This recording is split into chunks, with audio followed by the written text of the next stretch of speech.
కళ్ళ ముందు ప్రతిరోజు కనబడుతున్న ప్రతి మరణం మనతో మాట్లాడుతోంది. మౌనంగా మన ముందు కనిపించే మరణం అన్నది కూడా మనతో మాట్లాడుతూ ఉంటుంది. మరణం మాట్లాడుతుంది. మాట్లాడే మరణంతో మనము మాట్లాడాలి. ప్రలాపం ఎక్కడుంటుంది? మరణము జరిగిన ఇంటిలో ఉంటుంది. జ్ఞానుల మనస్సు అక్కడ ఉంటుంది. జ్ఞానుల మనస్సు. ఎందుకు? జ్ఞానులు మాట్లాడుతున్న మరణాన్ని చూస్తారు. మాట్లాడుతున్న మరణము చెప్పే బోధను వింటారు. మరణం ఎలా మాట్లాడుతుందని ఆలోచించకండి. ఏ ఇంటిలో ఏ మరణము సంభవించినా అక్కడికి వెళ్ళి మనం నేర్చుకోవాల్సింది ఒక్కటే ప్రాథమికమైన విషయం. ఓహో, ఎవడొచ్చినా భూమి మీదకి వెళ్ళిపోవాలి అన్నమాట. వెళ్ళిపోవలసిందే అన్నమాట. ఉండిపోయే లోకం ఇది కాదన్నమాట. ఉండాలనుకున్నా ఉండిపోయే అవకాశం లేదన్నమాట. నా కళ్ళ ముందు ఈరోజు కుప్పకూలిపోయిన సోదరుడో సోదరి, ఈయనొక్కడే కాదు, ఈవిడొక్కతే కాదు, ఏదో ఒకరోజు నేను ఆ స్థితిలోకి వస్తానని మరణము నీకు నాకు గుర్తు చేస్తోంది. అలాంటివి చూసినప్పుడు మనం అనుకోవాలి, ఈ లోకం నాది కాదు కదా, ఈ లోకం నాది కాదు కదా. అందుకే వెళ్ళమంటున్నాడు, మరణము జరిగిన ఇంటికెళ్ళు. మరణము జరిగిన ఇంటికి వెళితే నీకు వాస్తవాలు తెలుస్తాయి. ఏమిటా వాస్తవం? ఈ భూమి నీది కాదని, నువ్వు ఉండేవాడివి కాదని, నీవు వెళ్ళవలసిన వాడివని, లోకులందరూ పోవలసిన మార్గం, దాని పేరే మరణం. మరణం అంటే ముగింపు అనుకుంటోంది సమాజం. కానీ మరణం అంటే ముగింపు కాదు నాయనా సొలొమోనా. ఇది లోకులందరూ పోవలసిన మార్గము నాయన, మార్గం. లోకులందరూ పోవలసిన మార్గమున నేను పోవచ్చున్నాను. ఇది మార్గం. మరణాన్ని ఎప్పుడైనా మనం మార్గం అనుకున్నామా? గేట్, ద్వారం. ఆ ద్వారం గుండా వెళితే మరొక చోటు మనకు కనబడుతుంది.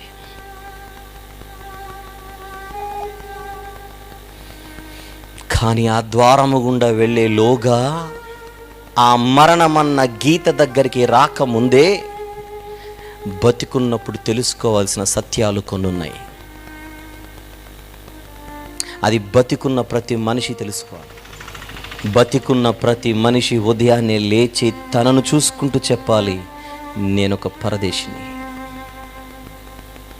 నువ్వు పరదేశివి అని నీకు గుర్తుంటే, నీ ఒక యాత్రికుడవు అని నీకు గుర్తుంటే, ఏది కనబడినా అది కావాలన్న ఆలోచన నీకు రాదు.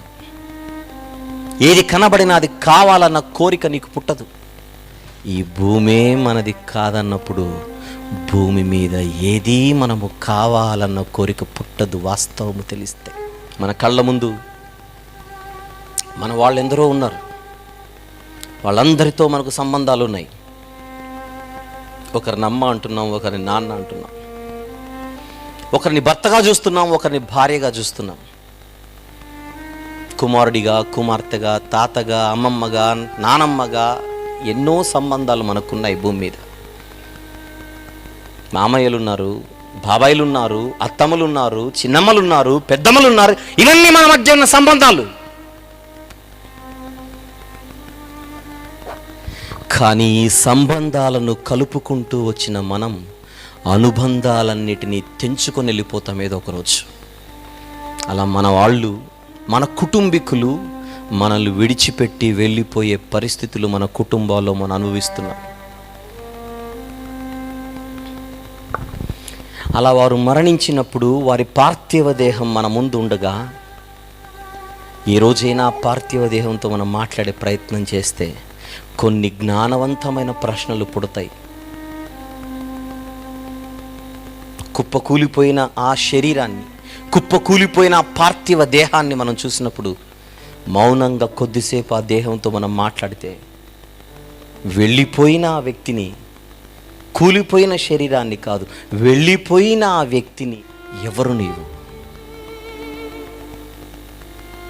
ఈ ఆకారాన్నే నేను నాన్న అన్నాను, ఈ ఆకారాన్నే అమ్మ అన్నాను, ఈ ఆకారాన్నే తాత అన్నాను, ఈ ఆకారాన్నే కొడుకు అన్నాను, కూతురు అన్నాను. కానీ కుప్ప కూలిపోయిన ఈ ఆకారాన్ని సమాధి చేసి ఇంటికొచ్చి ఆ వెళ్ళిపోయిన వ్యక్తి గురించి ఆలోచిస్తున్నాం. మనం వెళ్ళిపోయింది ఎవరు? మనం పాతింది ఎవరిని? వెళ్ళిపోయింది ఎవరు? మనం పాతి పెట్టింది ఎవరిని? వెళ్ళిపోయింది ఎవరు? వెళ్ళిపోయినది ఆత్మ అయితే కుప్ప కూలిపోయింది ఏంటి? వెళ్ళిపోయిన ఆత్మతో కాసేపు మాట్లాడదామా? మనం ప్రేమించిన వాళ్ళు ఒకవేళ మనల్ని విడిచిపెట్టి వెళ్ళిపోయి ఉంటే వారిని ఒక్కసారి జ్ఞాపకం చేసుకోండి. ఈ మధ్య కాలంలో మీ కుటుంబంలో మీరు ఎవరినైనా కోల్పోయి ఉంటే, కోల్పోయిన కుటుంబీకులను ఒక్కసారి జ్ఞాపకం చేసుకొని మౌనంగా కొద్దిసేపు వాళ్ళతో మాట్లాడండి. వారి సమాధి కార్యక్రమాలు మీకు గుర్తే ఉండే ఉంటాయిగా, వారి అంత్యక్రియల దృశ్యం మీకు ఇంకా గుర్తుంటుందిగా. ఆ దృశ్యాన్ని ఒక్కసారి గుర్తు తెచ్చుకొని మీరు పాతి పెట్టిన పార్థివ దేహంతో ఒక్కసారి మాట్లాడండి మీ మనసులో. ఒకరోజు నేను అలా మాట్లాడాను. మాట్లాడితే కొన్ని ఆలోచనలు వచ్చాయి, మాట్లాడితే కొన్ని ప్రశ్నలు వచ్చాయి, ఆ ప్రశ్నలకు సమాధానాలు కూడా దొరికాయి. వెళ్ళిపోయిన ఆత్మతోనూ మాట్లాడాను.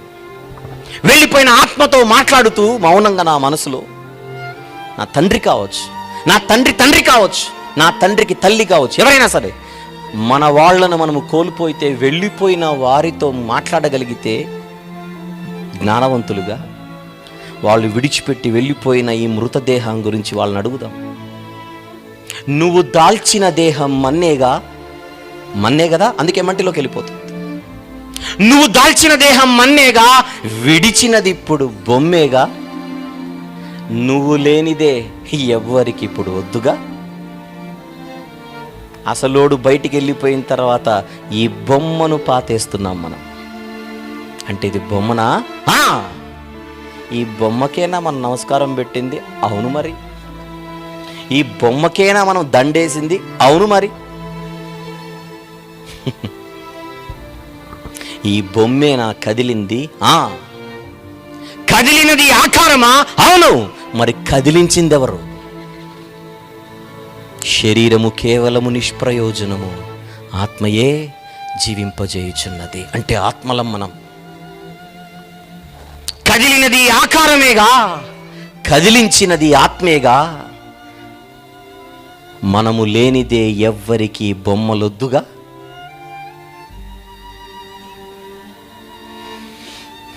ఆత్మ బయటికి వెళ్ళిపోగానే ఇంటి నుంచి పంపేస్తున్నాం ఆ ఆకారాన్ని. అద్దె ఇంటిని ఖాళీ చేసినట్టు, అద్దె ఇంటిని విడిచిపెట్టి ఇంటిని ఖాళీ చేసినట్లు ఉన్న ఊరినే విడిచిపెట్టి వెళ్ళిపోతున్నా ఆ వ్యక్తిని అడుగుదాం, ఎవరు నీవు? మరణంతో మనం మాట్లాడాలి, మరణ సందర్భంతో మనం మాట్లాడాలి. బైబిల్ తెలిసిన వాడు ఇంకా ఏం ఆలోచిస్తాడో చెప్పనా?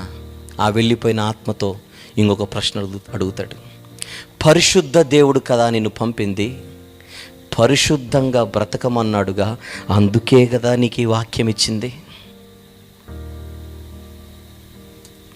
నిన్ను నువ్వు పరిశుద్ధంగా పెట్టుకోవాలని నీకు వాక్యం ఇచ్చాడు. అలా పెట్టుకునే వెళ్ళిపోయావా అని వెళ్ళిపోయిన ఆత్మను అడగాలి. కేవలం ఆ వాక్యాన్ని నాకు నేను ఉపయోగించుకోవడం కాదు, అపవాది బారిన పడిన వారిని రక్షించుటకే కదా నిన్ను పంపాడు దేవుడు.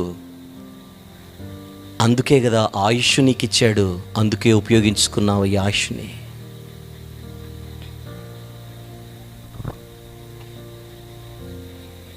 దేవుడిచ్చిన అవకాశాన్ని వినియోగించుకుంటూ కల్మషాన్ని అంటించుకోక పరిశుద్ధుడిగా బతికి విజయుడిగానే వెళ్ళిపోయావా అని మనల్ని విడిచిపెట్టి వెళ్ళిపోయిన ఆత్మలతో మనం మాట్లాడగలం ఈ రాత్రి. నన్ను ప్రేమించేవారు వెళ్ళిపోయింటే వారితో ఒకవేళ నేను మాట్లాడాలనుకుంటే మనకు అలవాటు ఉంటుంది, మనకు తెలియదు, గుర్తు రావట్లేదు. ఒంటరిగా ఉన్నప్పుడు మనల్ని విడిచిపెట్టి వెళ్ళిపోయిన మనల్ని ప్రేమించే వారితో మనం మాట్లాడతామే? నాన్న, అమ్మా, తాతయ్య, అమ్మమ్మ,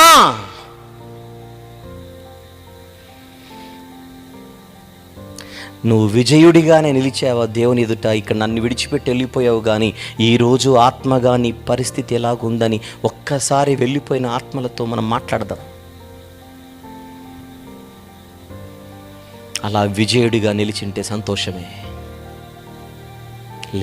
లేదంటే నీ రాక కారణం తెలియక నీవు, సొంత దేశమే ఎరుగక నీవు, పరలోకం కదా మన సొంత దేశం, నీ రాక కారణం తెలియక నీవు, సొంత దేశమే ఎరుగక నీవు ఉన్న గూటినే సొంత గూడు అనుకున్నావేమో. అలా ఏమైనా జరిగిందా? అదొక భయం. మళ్ళీ లోకమాయనే ప్రేమించి అపవాది దెబ్బకు బలి అయిపోయి వేదనలోనికి ధనవంతునిలా జారిపోయి ఇప్పుడు చూసినట్టుగా లాజరు పొందిన నెమ్మదిని పొందలేక ఒకవేళ ఓడిపోయావా నాన్న, ఓడిపోయావా తల్లి, ఓడిపోయావా తాతయ్య, వాక్యము తెలిసిన వాడు ఈ ఆలోచనలు చేస్తాడు. ఎవరు నీవన్న సంగతి నీకు తెలిసే వెళ్ళిపోయావా? ఎవరు నీవన్న సంగతి తెలియకుండానే ఈ శరీరంలో బ్రతుకుతూ ఆ శరీరం గురించి ఆలోచిస్తూ 24 గంటలు ఈ శరీరానికి ఏం పెట్టాలి, ఏం త్రాగాలి, ఏం ధరించాలి అని దీని గురించి ఆలోచించి ఒకవేళ నువ్వు మోసపోయి ఆత్మను నీవు అన్న సంగతి అసలు ఎరుగక నీవు ఒకవేళ చచ్చిపోయావేమో.